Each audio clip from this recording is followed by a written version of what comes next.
You're listening to LeaderCast, episode 187.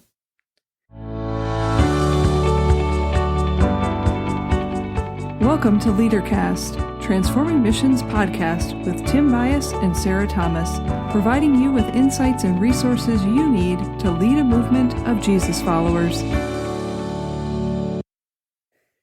Today we're having a conversation with Sam Heaton. Sam is the director of kids and youth at a church in St. Louis City, and I know Sam, Tim and I know Sam from when he served with me as an intern. I think it was almost a decade ago. You'll hear him talk a little bit about that, but specifically why we wanted to talk with Sam is the father of two young children. He is married, serving in the church, preparing for ordination, has family in another city.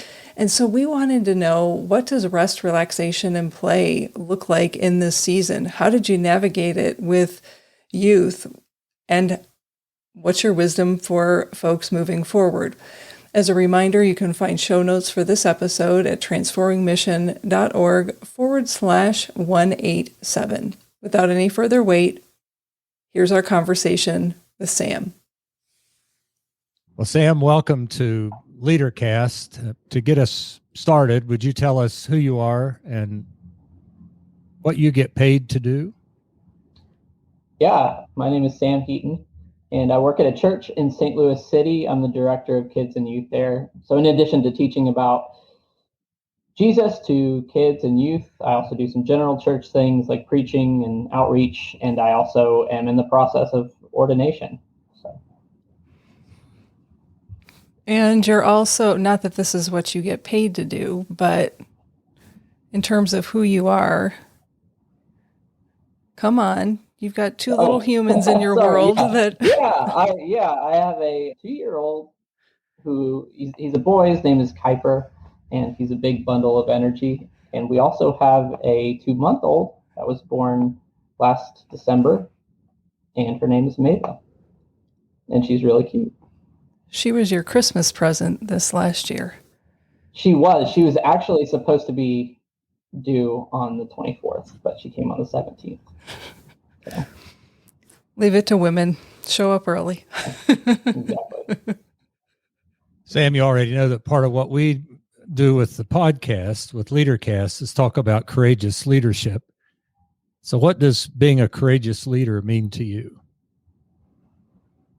Yeah, I think being a courageous leader, at least to me, and I was thinking about this kind of in negative terms, like, what does it look like to me when I am a scared leader or a timid leader? And so kind of working backward from that, I kind of think about it as working out of an authentic relationship with Jesus and letting my gifts and my creativity and my leading flow from the grace and security that comes from that relationship. So I think it's really easy, at least for me, to lead from like the latest fads or, whatever's most convenient or whatever somebody else is doing, who I think is doing a really good job, when I don't have just Jesus anchoring me down and filtering my gifts and my personality and my talents and my passions through that. And so when I find myself, starting to make moves out of convenience or copying the way somebody else does it, those are the times that I know I need to go back to the fountain of grace and the gospel and let that get the ministry juices flowing again in the direction of bravery and risk and authenticity. Thank you for that. I'm thinking now, as you've said what you've said, when we talk about courageous leadership, there are certain characteristics, some of the things, purpose, self-awareness, accountability. But when we were thinking about another characteristic, like one of the things we know is that courageous leaders know the importance of rest, relaxation, and play. And when we were thinking about people to help us with that conversation, Sarah didn't hesitate to say, we need to talk with Sam. So, and it wasn't the rest and relaxation part. Great. I'm honored by that. I'm glad that is my legacy in your mind. So, As we continue to talk about courageous leadership from the importance of rest, relaxation, and play, that's what we're going to talk about the rest of this podcast. And because Sarah knows what questions to ask specifically for you, she's going to start. Okay, I feel like, Sam, before we even get into these questions, I need to tell a story on you. So, because we've set it up and people are probably going, well, how does she know that about Sam? So Sam was one of the interns when I was in Cincinnati, and we had a ministry called Awaken the City. And there was one summer that a group of them, they knew how to have fun. Like they created fun. Is that fair, Sam? That you all created fun for yourselves, even when there wasn't fun? I mean, even when the building was flooding, you found a way to have fun. For sure.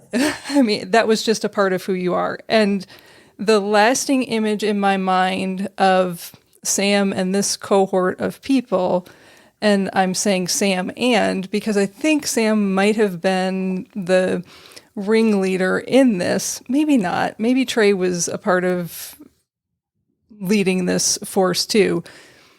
That I have this picture of the five of you with boom whackers, and you can Google what a boom whacker is. It's a children's toy with boom whackers in your arms as if they are weapons that are going to protect you, with face paint on and dressed up, and they were running around the building that they were staying in trying to capture bats that were in the building.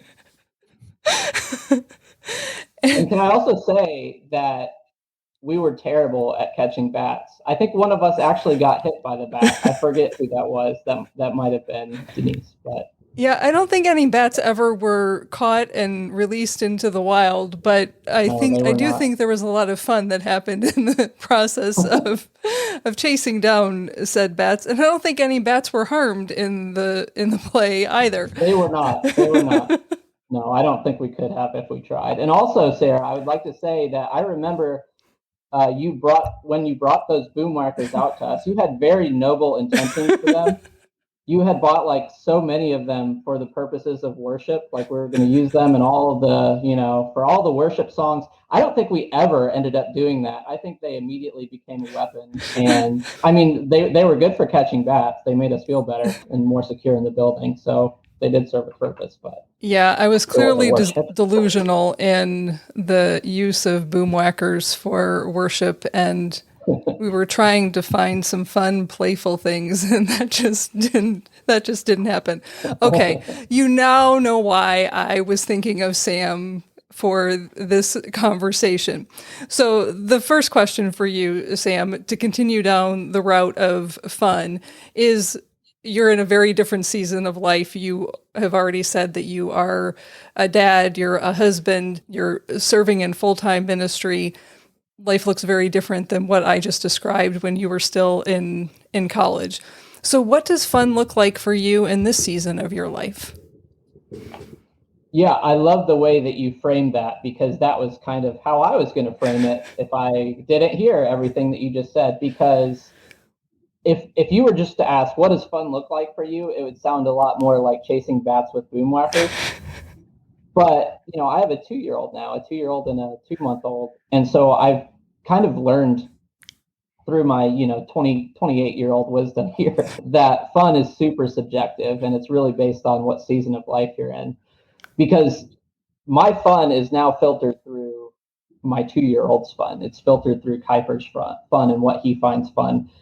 So fun is now, we go outside and he immediately runs to the mulch and he gets 2 handfuls of mulch and throws it at me.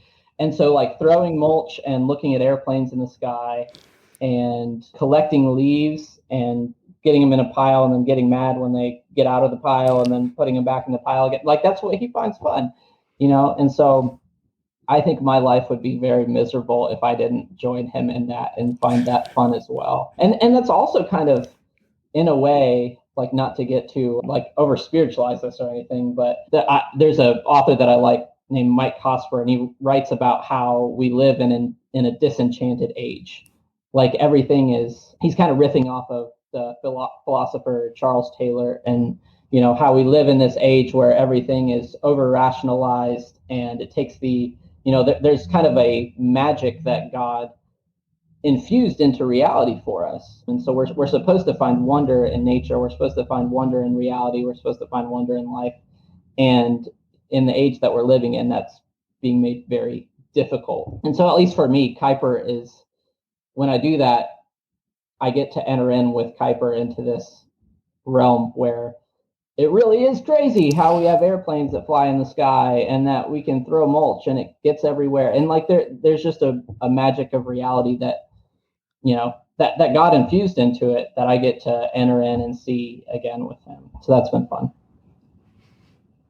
So what's fun look like on the teams that you're on, with whom you work?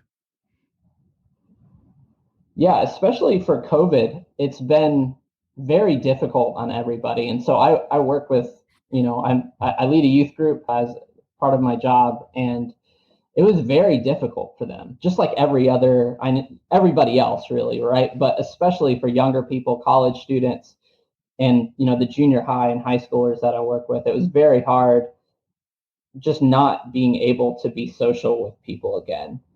And so it's not the problem for them wasn't just like, I can't have fun, but I think like fun is best when it's a community event, right? It's not just sitting at home watching Netflix, even though that can be fun, but it's best when you're doing it with other people and you're doing it with friends. And they were, hurting for that for such a long time. So I think we kind of transitioned at one point, because doing Zoom meetings is terrible. And I'm sure you guys can relate to this, because I'm sure both of you have been on many, many, many Zoom meetings over the last year.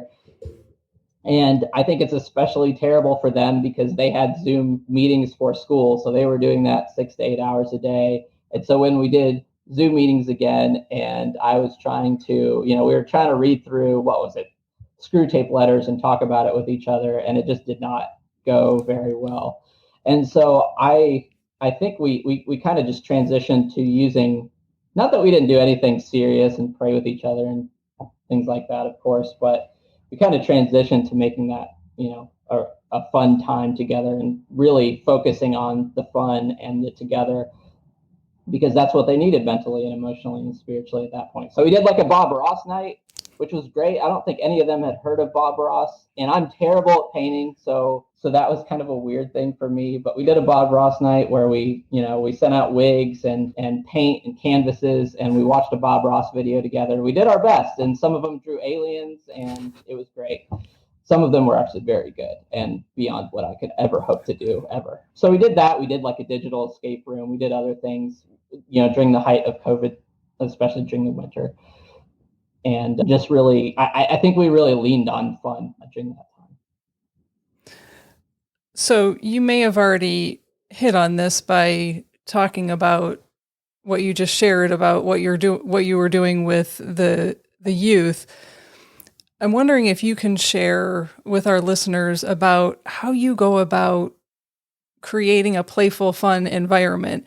And I kind of hesitate to even ask you that, because I think it's just second nature to you, that who you are is, I can't imagine a Sam that doesn't have fun and isn't finding joy in whatever you're doing. I mean, for goodness sakes, I get irritated when mulch starts flying everywhere because I hate the taste of it. And you describe that as fun with your 2-year-old.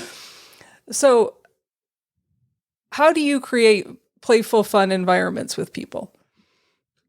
Yeah, first, I don't think I do think it is a part of how kind of God wired me. And I will say that when people, because I've had people say, oh, like you really are a youth pastor, aren't you? Or you really are a youth and kids pastor. And at first, I think I kind of got a little offended by that, because that I think it was saying like, oh, you have a very childlike demeanor, and maybe me just getting in my feelings about, I don't know, being a youth pastor, kind of trying to be like the playful, fun guy. But I really do think that's how God wired me. He wired me to have a very serious side and a very goofy side. And I think that what I'm doing now really leans into both of those things. So yeah, I do think it's a little bit second nature, but I also want to say, there is this thing in youth ministry, and I think this can apply to any type of ministry and just ministry in general with adults, college students, anything. There's a juxtaposition in how people think of youth ministry between, super playfulness on one side and, let's just have fun and entertain kids and like, oh, we should just be doing Bible studies and we should really just be, focusing on Jesus all the time, whatever that means. And so, like, yeah, the prevailing model is we have to entertain kids. We have to have a lot of fun. We have to play, an hour and a half of games, and then we'll sprinkle some Jesus in at the end and call the youth ministry. And then people in my tradition are much more curmudgeonly about it and kind of poo-poo all of that. And they're like, that's immature. We shouldn't be playing in ministry. We should be, doing Bible studies and all of this. And I really do think, and I'm not the only one who thinks this, right? And I'm not the only one who does this, but I think it is really possible to do both. It's possible to, throw a water balloon, in a kid's face, which is a lot of fun, and then go do an exegesis of Romans. Like, it really is possible. And, I'm not saying I'm perfect at it or anything like that, but it is possible to do serious exegetical Bible study or theology or serving with those who are struggling in poverty or homelessness, and then go, play a game of kickball. I think you can do both. And to some extent, you have to do both to be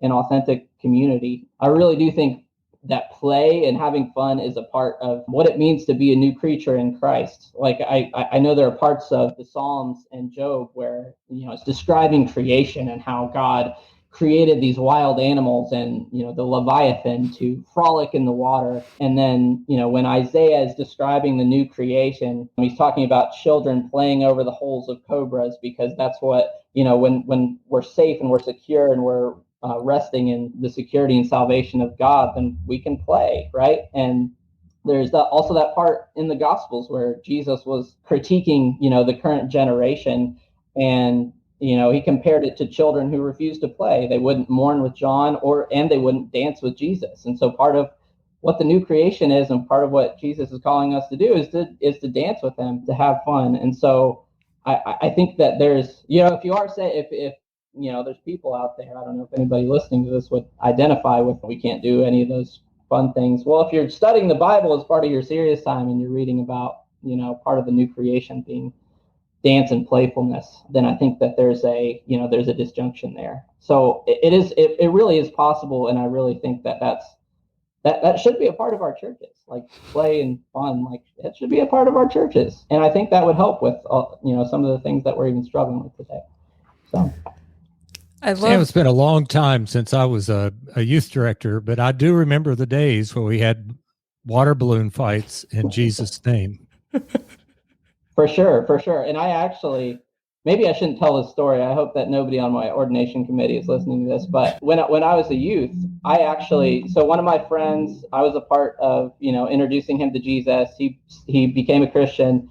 And I think I instigated this. Maybe I shouldn't take credit for it because I'm not sure. But he kind of got baptized by water balloons. This was at a Methodist church, so maybe, they would get more in trouble since I'm telling this to you guys. But we baptized him with water balloons. I think he did have an official baptism, like, kind of before that. And then we had windows right outside the sanctuary. And, he went outside and we threw water balloons at him during the middle of the service. And so that's a bad sacramentology, right? Like, we shouldn't do that all the time. But I do think it's a good picture of the playfulness that we are supposed to be in the new creation. We're baptized with water balloons in a way, like we're baptized into a place where, of course, there's still serious problems while we're on this side of eternity, but we're looking towards a time when we will be able to dance on the holes of cobras. And so we're supposed to be living into that, at least in part now. Sarah, I think I interrupted you. You were going to say something else to Sam. Well, it still applies. I appreciate so much, Sam, the authenticity that you're bringing to what does it mean to be human and what does it mean to follow Jesus in really a holistic way, that we can't leave this part of ourselves that likes to have fun and find joy at the door of the church or the button of a Zoom meeting, because it's part of who we are and how we were created. So thank you for that. I'll second that. Thank you. As I've been listening here, Sam, you're a husband, you're a father, you're working as a leader with youth, you're a son, a brother, you've been working in a pandemic, you're a human being. What and fun loving, I can already tell that. So what wisdom would you have for other leaders in regard to rest and relaxation? Yeah, I think COVID really flipped the tables for a lot of us on how we think about things. And I've really started to think about everything, just kind of like we talked about with the first question. Like I've started to talk about everything in terms of seasons and what season you're in. And so I just say really question what Sabbathing looks like in the season that you're in right now, because it might not look the same as it was, a year ago. And so, if you look at Sabbath in scripture, and I wouldn't consider myself a Sabbatarian, I turn lights out on Sundays and everything like that. But I do think that there's a lot of really applicable things that scripture has to say about what the Sabbath is. And I can get a little bit ranty about this, but it has negative and positive parts of it. And I think one of those negative parts of it, like don't do this kind of things, is really important for us today. And it has to do with the way that we use technology. And so I think Western people in general are very bad at how we approach technology with discernment and intentionality. And I'm a Western people too, just to say that. But in terms of Sabbath, I think we really have to look at how we're using social media, how we're using the technology that we keep in our pockets all day. I think it was in Alan Noble's Disruptive Witness, which is a really good book, that he talks about how we've turned into we've gone from a place where people used to have a lot of margins during your day, like you get off of work and then you wouldn't really have anything to do until you came home to your family, or you were going from one place to the other, or you would have just kind of this space at the end of your day where you didn't really know what to do with. And now we have all of these margin fillers. We have little rectangles in our pockets and mid-sized rectangles in our laptop sleeves and big rectangles on our walls, and we fill our margins with all of those. Yeah, that's right. All those. And I've got mine in my left hand right here. And and so we just fill all of our margins with that. And so even what is supposed to be kind of our Sabbath time, or that time we have off, also becomes just a big margin time that we fill with the same things. We fill that with social media, and we fill that with news media and all of that. And I think it's become especially bad during COVID, especially for ministry leaders too, because they're, these media corporations are making billions of dollars off of not just, because we had always known the danger of social media as, playing the comparison game, comparing yourselves with others, getting endorphin hits off of likes and things like that. But with the rise of doom scrolling, which if anyone doesn't know what that is, it's, going to these different kinds of media, whether it's news media or social media, Twitter, Facebook, Instagram, whatever, and in full preparation and kind of seeking to get angry or depressed about what we read, and just keeping on scrolling through that and getting angrier and angrier and more depressed, even though it leads us into these terrible places. They're making millions of dollars off of us doom scrolling, and they're able to get us addicted to that. And I think that I've struggled with that a lot this year, especially with, I have like fear of missing out, FOMO, on the news. Like I really want to know everything before everybody else does. And so in times, especially where it seems like there's just negative news coming out, that can be very depressing and anger inducing, especially when we don't have the agency sometimes to directly, change these things. And so I think that's been one of the biggest dangers to my rest. And I don't think I'm alone in that. So if we just go into neutral with the way that we approach our technology, and we treat, if our time off is just not working and it's just another margin time, and we go into margin mode, that's not going to give us rest. And, that's going to expose and amplify our restlessness. I saw a quote, and I can't take credit for this. I can't remember where it's from, but that a restless thumb is the sign of a restless soul. And I really think that's true. And I think that, we have a lot to do in terms of, I know you guys are talking about self-awareness. So we have a lot to do in terms of self-awareness when we're, dealing with technology, because ministry leadership really requires a kind of deep rest that creates this creative, reflective ministry that we're called to. But we can't do that if we're drowning ourselves in this, and if we're, not at least going into it with some sort of awareness that we're called to a transcendent truth that we can bear witness to in these spaces, instead of just kind of going with the flow and getting sucked into the doom scrolling. Hopefully that made some amount of sense. It did, and I'm curious now, and not to do anything else other than ask a question.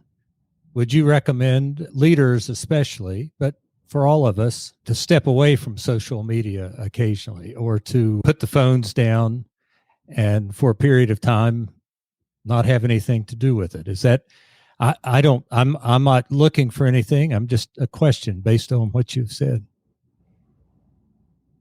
Yeah, and I think that'd be helpful. And I think overall, it's also helpful just identifying when we interact with social media and any kind of media, and when we don't. Like, it's probably not helpful. I know for me, the first thing I check is my email when I wake up in the morning. I very intentionally, and maybe a part of that answer is, I don't have any social media on my phone, and I don't have, an open internet browser on my phone. There are a number of reasons for that, and that's one of them, is to kind of, help me with that, help give me some focus. But even with that, I still find these ways. I'm still checking my email in the morning, but I think approaching it, even when we do, with some amount of prayerfulness and reflection and intentionality, can only help us. But yeah, I think also just taking time off from it every now and then, as kind of planned, I don't know, Sabbaths or fasts, is a great idea.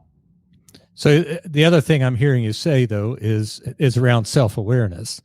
It's knowing who you are and how you're responding or reacting, and then what those triggers are.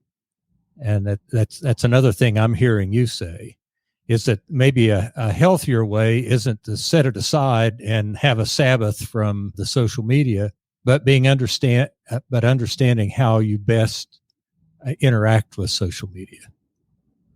Am I hearing that? Yeah, I really do think that's true. And I don't want to, because part of the fear for me here is, I don't want to separate us from that space, because that is also a place for, ministry leadership. That's a place for ministry in general. And I mean, we're doing a podcast right now, so I can't say technology is terrible and let's get off of it and let's, just cede the space to other people. And I think there's a place to witness to the gospel, especially in deeply divided times like we live in right now. There's a place to, inject some joy and reasonableness, and all those things that we see in the fruits of the Spirit and 1 Timothy 3 and Titus 1. Like, there's a place to inject all of those in social media. But I think that we still have to be very careful about how we do that and how we're just using it in general. Well, and honestly, I'm just curious. I'm not pushing for anything. It sounds like to me that there's a healthy interaction with whatever we're involved in. And do you have to set it aside for rest and relaxation? Or is that a way in which you participate using the technology as a way of rest and relaxation? There has to be something in the middle and not on the extremes. And so I appreciate what you've said. I mean, I'm learning from you. I appreciate what you're saying. Well, and listening to you, Sam, the intentionality and the recognition of what is happening in this moment. Even though you're home, that doesn't mean your television always needs to be on. But it's that intentionality of why are we using this? And I've said to many people, the primary reason I'm on Facebook is so that I can see pictures of my great nieces and nephews. I mean, the God's honest truth. And cute puppies. I mean, come on. Like, the rest of it, I don't care about. And so, what's the intention when you go to it? And Tim, I love what you said, if it's impeding your rest, relaxation, and play, recognize that. But for some people, that's where they find the rest, relaxation, and play. Right. And we just need to know where are you at in the midst of that? Yeah. Yeah. That was helpful because I can tend to be very pessimistic about the use of technology, and I think that's a helpful corrective. Puppies are helpful. Puppies and nieces. Yeah. Kids and puppies, they remind you of what's really, really right about the world. So, anything that we haven't asked you about rest, relaxation, and play? I do want to say that, and this is just kind of something that I'll pass along. I have a spiritual director that I kind of work with, spiritual director / counselor, and he's always quick to tell me whenever I'm in a place of restlessness or ask of me, like, where am I taking mini Sabbaths during the day? And so I also just want to say that, we need to find these places, not just once a week, but as a lifestyle. And so part of that for me during COVID was, I was locked down. I wasn't working at the church anymore. I was working from home. And so all of the meetings that normally would have taken place in person were by phone now or Zoom. But when I would do those, I would start to, just go out and walk in my neighborhood. And this was back, when it was warm. It's starting to get warm again now, thankfully. And that was just a very restful thing for me, because I'd walk out. Sarah, you probably have some idea of how terrible I am at geography. So I'd get a little lost sometimes, and I'd, just try to find my way back. Maybe spend a little bit of time in prayer, or just looking around or listening to music. But that was a very Sabbathy. That's not a word, but Sabbathy thing for me. Create words on this podcast. It's all good. There you go. Thanks for that, Sam. Tim's going to start with the first question. Sam, what color crayon did you always pick first as a kid? Oh, gosh. I can't remember. Does that mean I'm old? I'd probably say red. Probably red. Okay, here it is. What food is always in your fridge, or what food do you eat all the time? I think this is where you want me to say eggnog, so I'm going to go ahead and say eggnog. Oh, you don't have to say eggnog. No, I am a big eggnog fan. I usually get it from Jungle Jim's in Cincinnati, and I'm 6 hours away from that, unfortunately. So I don't have it as much as I used to, which is probably very good for my weight. But I still have it occasionally, and I actually just discovered a really good recipe that came from Dwight D. Eisenhower. It's the best eggnog that I've ever made by myself. So I'm probably going to start having eggnog more, and we'll have to subsequently start running more so that I don't gain too much eggnog weight. My blood eggnog content doesn't get over 0.05. So you can actually get eggnog other than Christmas time? You can. You just have to go to the right places, Did you ever go to Jungle Jim's in Cincinnati? I did, okay. But I didn't look for eggnog. Oh, well, you were missing out. There was eggnog in the refrigerator in the Erie building all summer long. Well, let me also tell you that was Tara, who I met while working for you, while we were both working for you. That was Tara's first gift to me. And she's eggnog? Now my wife. So yes, her first gift was eggnog. Yeah, and my first gift to her, paying her back, was milk and Airheads. So. Sam, who's the one person you'd want with you on a deserted island? Gosh, I feel like I'm required to say Tara here, and I definitely would want to spend. I would want to spend all that time on a deserted island with Tara, and that'd be awesome. It's probably not a very interesting answer, your spouse. Along the same lines, what's the last thing that you said to a loved one? Oh, it was probably something about, because Tara just went upstairs and I had just changed Kuiper's poopy diaper. So it probably had something to do with the poopy diaper. So very romantic. Very honest for where you are at. And yeah. What's one habit you've picked up during the pandemic?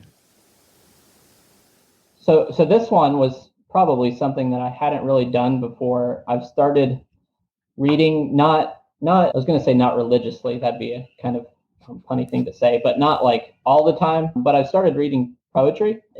I found that it's something that is in some ways very against who I thought I was, and also very much who I've always been, because I really like, even though I sometimes don't consider myself a very artsy or poetic person, I really like finding meanings in things. And so I've been going through, I think it's Philip Ryken's A Treasury of Christian Poetry. And so going through a lot of like John Donne and other, T.S. Eliot, people like that. And I think that's been a kind of grounding thing during the pandemic.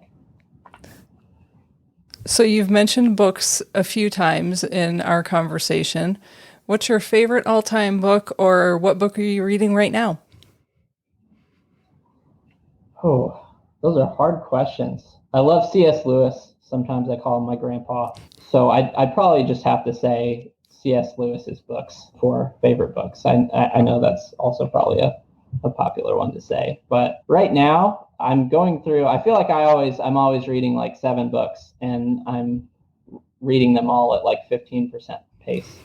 So there's a lot I'm going through right now. Let me think. Yeah, so one I've just started that I think is it's going to be very good for me is Gentle and Lowly by Dane Ortland. Just going through like the heart of the gospel, and God's heart for people who are in a very broken place, and it's already kind of been rocking my soul a little bit. So yeah, that's what I'm reading right now. So, what's one of your hobbies or little known skills that you have? That little known to the people outside around of you. chasing bats. Yeah, so this is a good one right now, because I just picked up something like within the last couple of weeks, is wood splitting. So it makes me sound very manly, but it's really just like, I like fire. I don't know if you know this, Sarah, but we had many fires at the Erie building, all of them outside in metal trash cans. Maybe that's one of our things that you hadn't known about yet. And I say many years after being employed by both and of you. many. But anyway, yeah, so I've started, I got like a big wood maul, like a 9-pound wood maul. And I think like, it's almost become an addiction, because it's very like cathartic for me. And I've even started like, thinking up sermons and daydreaming lessons and plans and things like that while I'm out there splitting wood. So yeah, that's my new hobby nobody knows about, unless you're following my Instagram story, which is like 12 people. Well, Sam, thank you. Thanks for taking time out of your day and your schedule to be with us and to share laughter and joy and your perspectives and stories on where you're at right now, and your wisdom on rest, relaxation, and play. Tim, any last minute words? Sam, it's been a delight and a pleasure. And like with many people we have on the podcast, I learned something, but I also get to be more the person that I think God created me to be. And so having this conversation today, since it's all about me, I feel pretty good. So I'm grateful that you were on the podcast. Thank you. Yeah, well, likewise. Thank you to both of you. I think the only times I've ever talked to you, either of you, in the last few years has been for like job references and stuff. So. All good. So yes, all good. Good to see your face, and please pass along a hello to Tara and give those babies a love. And yeah, enjoy the season. Will do. It's over in the blink of an eye, as every parent will tell you, and probably already has, and you're tired of hearing it. For sure. Thanks, Sam. I hope as we have journeyed through this season of talking about and reflecting on rest, relaxation, and play, you've found some moments of laughter. As you can tell from this episode, we certainly did, as we had a conversation with Sam. So thanks again, Sam, for joining us. You may have also noticed that, yes, we recorded that conversation a while back. Sam's daughter is now, I believe, pushing 7 months old. So here are your questions to talk it out or write it down for this episode. First question is, what does Sabbath look like for you in this season? The second question is, what margin do you intentionally create with technology? And finally, the third question, where are you finding mini Sabbaths during the day? Once again, you can find show notes for this episode at transformingmission.org/podcast, and you're looking for episode 187. Or go directly to this episode at transformingmission.org/187. And remember, who you are is how you lead. Bye for now.